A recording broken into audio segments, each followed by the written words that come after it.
ನಮಸ್ಕಾರ, ರಿವ್ಯೂ ಚಾನಲ್ಗೆ ಸ್ವಾಗತ. ನಾನು ಸೌಖ್ಯ ಗಾಂವ್ಕರ್. ರಾಜೀವ್ ಗೌಡಗೆ ಚಪ್ಪಲಿ ರಾಜೀವ್ ಗೌಡ ಅಂತಲೇ ಈಗ ಫೇಮಸ್ ಅಲ್ವಾ. ಆತನಿಗೆ ಜಾಮೀನು ಕೊಡಿಸೋ ತನಕನೂ ಸರ್ಕಾರ ಬಹಳ ತಾಳ್ಮೆ ವಹಿಸಿದಂತೆ ಕಾಣಿಸ್ತಾ ಇದೆ. ಈ ರಾಜೀವ್ ಗೌಡನ ಹಲವಾರು ಸೀಕ್ರೆಟ್ಸ್ ಈಗ ಬಯಲಾಗಿರೋದು. ಮತ್ತೊಂದು ಕಡೆ ಮುಖ್ಯಮಂತ್ರಿಗಳ ಕ್ಷೇತ್ರದಲ್ಲಿ ಶಿಡ್ಲಘಟ್ಟದ ಈ ಪ್ರಕರಣ ಇಡೀ ರಾಜ್ಯ ಛೀ ಥೂ ಅನ್ನೋ ರೀತಿಯಲ್ಲಾಗಿದೆ. ಇನ್ನೂ ಬಂಧಿಸೋಕೆ ಆಗಿಲ್ಲ. ಎಷ್ಟು ದಿನ ಆಯಿತು FIR ಆಗಿ, ಬಂಧಿಸೋಕೆ ಆಗಿಲ್ಲ. ಪಾಪ ಉಗ್ರರನ್ನೂ ಅಟ್ಟಾಡಿಸುವಂಥ ನಮ್ಮ ಪೊಲೀಸರಿಗೆ ಅನ್ನೋದು ಒಂದು ವಿಪರ್ಯಾಸ. ಆದರೆ CM ಕ್ಷೇತ್ರದಲ್ಲಿ ಏನು ನಡೆದಿದೆ ನೋಡಿ.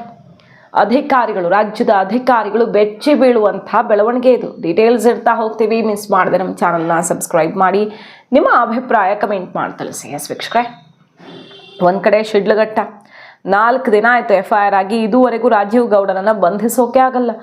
ಎಷ್ಟು ತಂಡ ಮಾಡಿದ್ದಾರೆ ನೋಡಿ. 3 ತಂಡಗಳನ್ನು ಮಾಡಿಕೊಂಡು ಎಲ್ಲ ಕಡೆ ಹುಡುಕಾಟ ನಡೆಸ್ತಿದ್ದೀವಿ ಅಂತಾರೆ.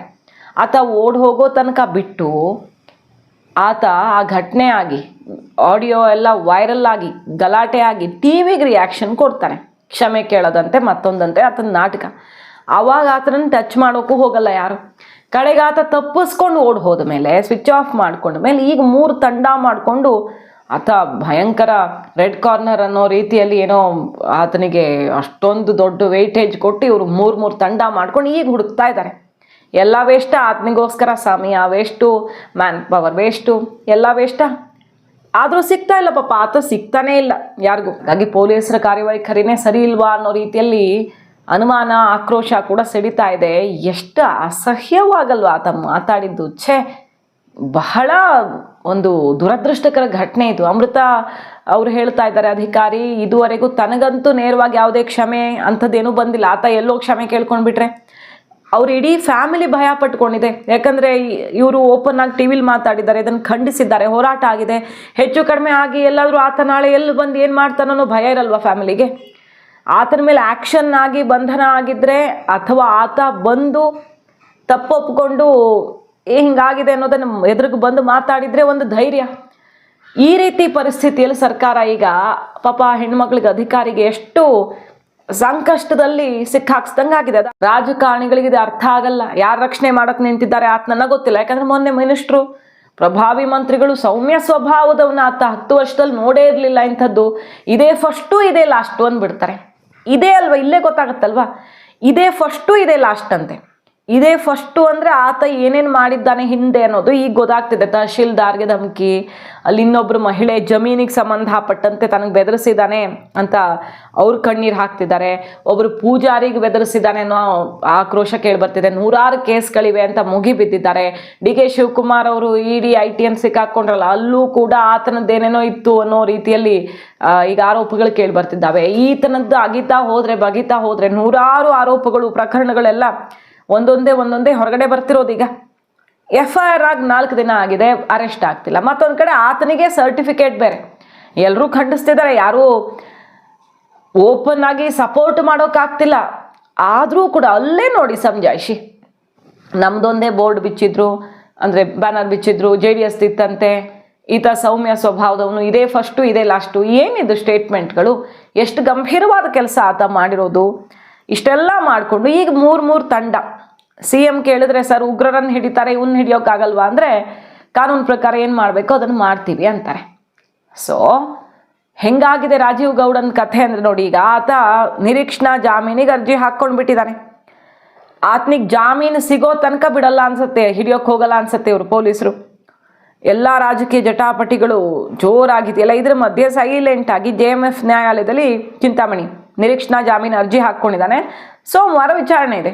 ಅಲ್ಲಿ ತನಕ ತಲೆ ಮರೆಸ್ಕೊಂಡು ಆಮೇಲೆ ಆತನಿಗೆ ಜಾಮೀನು ಸಿಕ್ಕಿದ್ರೆ ಬಚಾವಲ್ವಾ ಆತ. ಸೊ ಅಲ್ಲಿ ತನಕನೂ ಇವ್ರು ಟಚ್ ಮಾಡಬಾರ್ದು ಅಂತ ಪೊಲೀಸರು ಸುಮ್ಮನಿದ್ದಾರ ಅನ್ನುವಂಥ ಆಕ್ರೋಶ ಈಗ ಎದ್ದಿರೋದು.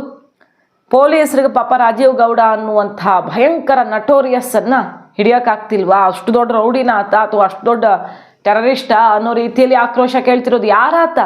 ಈ ಪುಡಿ ರೌಡಿಯನ್ನು ಹಿಡಿಯಕ್ಕಾಗಲ್ವಾ ಇವ್ರ ಹತ್ರ ಅನ್ನೋ ರೀತಿಯಲ್ಲಿ ಮುಗಿಬಿದ್ದಿದ್ದಾರೆ ಜನ. ಇನ್ನು ಈತನ ವಿರುದ್ಧ ಕೆಲವು ಸಂಘಟನೆಗಳೆಲ್ಲ ಅಖಾಡಕ್ಕಿಳಿದು ಜೋರಾಗಿ ಹೋರಾಟ ಮಾಡ್ತಿದ್ದಾರೆ. ಅಲ್ಲಿ ಉಚ್ಚಾಟನೆ ಮಾಡಿ ಕಾಂಗ್ರೆಸ್ನಿಂದ ಕಿತ್ತಾಕ್ತಿರೋ ಇಲ್ವೋ, ಇನ್ನೂ ಕಾಂಗ್ರೆಸ್ನಿಂದ ಯಾಕೆ ಕಿತ್ತಾಕ್ತಿಲ್ಲ? ಇಷ್ಟು ದೊಡ್ಡ ಗನಂದಾರಿ ಕೆಲಸ ಮಾಡಿರೋನ್ನ ಬಂಧಿಸ್ತೀರಿ ಅಂತ ಹೇಳ್ತೀರಾ, ಸಿಗ್ತಿಲ್ಲ ಪಾಪ.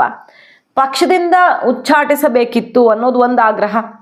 ಹಾಗೆ ಇನ್ನೊಂದು ಕಡೆಗೆ ನೋಡಿ, ಆತನ ಕೆಲಸ, ರಾಜೀವ್ ಗೌಡನ ಅಕ್ರಮಗಳು ಏನೇನು ಆರೋಪ ಇದೆಯೋ ಅದನ್ನೆಲ್ಲ ಮಾಹಿತಿ ಇರೋ ಪೋಸ್ಟರ್ಗಳನ್ನು ಒಂದಾಯ್ದು ಆತನದ್ದು ಬೇಕಾದಷ್ಟಿದೆ ಅಂತ ಪೋಸ್ಟರ್ ಮಾಡಿ ಕರ್ವೆ ಅವ್ರು ಹಂಚುತ್ತಿದ್ದಾರೆ. ಮತ್ತೆ ಪೌರಾಯುಕ್ತೆ ಅಮೃತಾ ಗೌಡ ಅವ್ರನ್ನ ಭೇಟಿ ಮಾಡಿ ಅವ್ರಿಗೆ ಸನ್ಮಾನ ಮಾಡೋದು, ಸೀರೆ ಕೊಡೋದು, ಈ ಥರ ಧೈರ್ಯ ತುಂಬೋ ಕೆಲಸ ಕೂಡ ಮತ್ತೊಂದು ಕಡೆ ಆಗ್ತಿದೆ. ಸೊ ತುಂಬ ಸೀರಿಯಸ್ ಕೇಸ್ ಇದು. ಇಡೀ ರಾಜ್ಯದಲ್ಲಿ ಹೆಣ್ಮಕ್ಳಿಗೆ ಮಾರಲಿ ಒಂದು ಆಘಾತಕಾರಿ ಬೆಳವಣಿಗೆ ಅಲ್ವಾ ಇದು. ಇದೇ ಇನ್ನೂ ನ್ಯಾಯ ಸಿಕ್ಕಿಲ್ಲ ಈ ಕೇಸಲ್ಲೇ. ಅಷ್ಟೊತ್ತಿಗೆ ನೋಡಿ ಇನ್ನೊಂದು ನಡೆದಿದೆ. ಇಲ್ಲಿ ಒಂದಲ್ಲ, ಈ ಶಿಡ್ಲಘಟ್ಟದ್ದೇ ಸುಮಾರು ಕೇಳಿ ಬರ್ತಿದೆ. ಮಹಿಳಾ ಅಧಿಕಾರಿಗೆ ಧಮಕಿ, ಅಲ್ಲಿ ಜಮೀನ್ ವಿಚಾರದಲ್ಲಿ ಇನ್ನೊಬ್ರಿಗೆ ಧಮಕಿ ಅಂತೆಲ್ಲ ಸುಮಾರು ಕೇಳಿ ಬರ್ತಿದೆಯಲ್ಲ. CM ತವರಲ್ಲಿ ಮಹಿಳಾ ಅಧಿಕಾರಿಗೆ ಧಮಕಿ ಹಾಕಿದ್ದಾರೆ. ಈ ಪ್ರಕರಣ ಆಗತ್ತೆ. ಮಹದೇವಪ್ಪನವ್ರನ್ನ ಕೇಳಿದ್ರೆ ಇವರು ಸಂಯಮದಿಂದ ಇರಬೇಕು, ಅಧಿಕಾರಿಗಳು ಜನಾನೂ ಸಹಕರಿಸಬೇಕು ಅಂತ ಇಬ್ಬರು ಕಡೆನೂ ಮ್ಯಾನೇಜ್ ಮಾಡೋ ಥರ ಮಾತಾಡ್ತಾರೆ. ಪಾಪ ಅಲ್ಲಿ PDO ಸ್ಥಳಕ್ಕೆ ಹೋಗಿದ್ದಾರೆ. ಯಾಕೆ ಅಕ್ರಮವಾಗಿ ತೋಟ ನಿರ್ಮಿಸ್ಕೊಂಡಿದ್ರು ಅವರು ಅನಧಿಕೃತವಾಗಿ ಅನ್ನೋ ಆರೋಪ. ಏನು ಮಾಡೋಕೆ ಹೊರಟಿದ್ದ ಜಾಗ ಅದು? ಮೈಸೂರು ವರುಣಾ ಹೋಬಳಿ ಗುಡಮಾದನಹಳ್ಳಿ ನಿಮಾನ್ಸ್ ಮಾದರಿ ಆಸ್ಪತ್ರೆ ಕಟ್ಟೋದಕ್ಕೆ ಸರ್ಕಾರ ಜಮೀನು ಮಂಜೂರು ಮಾಡಿದೆ. ಅದು ಸಿದ್ದರಾಮಯ್ಯನವ್ರ ಕನಸಿನ ಯೋಜನೆ. ಅಲ್ಲಿ ಆ ಜಮೀನಲ್ಲಿ ಪುಟ್ಟಸ್ವಾಮಿ ಅನಧಿಕೃತವಾಗಿ ಅಡಕೆ ತೋಟ ನಿರ್ಮಾಣ ಮಾಡ್ಕೊಂಡಿದ್ದಾರೆ. PDO ಭವ್ಯ ಅವರು ಸ್ಥಳಕ್ಕೆ ತೆರಳಿದ್ರೆ ಅವಾಚ್ಯವಾಗಿ ನಿಂದಿಸಿ ಹೊಡೆಯೋಕೆ ಹೋಗ್ಬಿಟ್ಟಿದ್ದಾರೆ. ನೋಡಿ ಹೆಂಗೆ ಹೋಗ್ತಾರೆ ಇನ್ನು ಮುಂದೆ ಈ ಥರ ಆದರೆ ಫೀಲ್ಡ್ಗೆ ಅಧಿಕಾರಿಗಳು, ಅದರಲ್ಲೂ ಮಹಿಳೆಯರು ಹೆಂಗೆ ಹೋಗ್ತಾರೆ? ಅಂದ್ರೆ ಇಲ್ಲಿ ನೋಡಿ, ಈ ರಾಜೀವ್ ಗೌಡನ್ನ ಬಂಧಿಸಿ ಸರಿಯಾಗಿ ಹೆಡೆಮುರಿ ಕಟ್ಟಿದ್ರೆ ಆ ಭಯ ಎಲ್ಲ ಕಡೆ ಆ ಸುದ್ದಿ ಹೋಗುತ್ತಾ?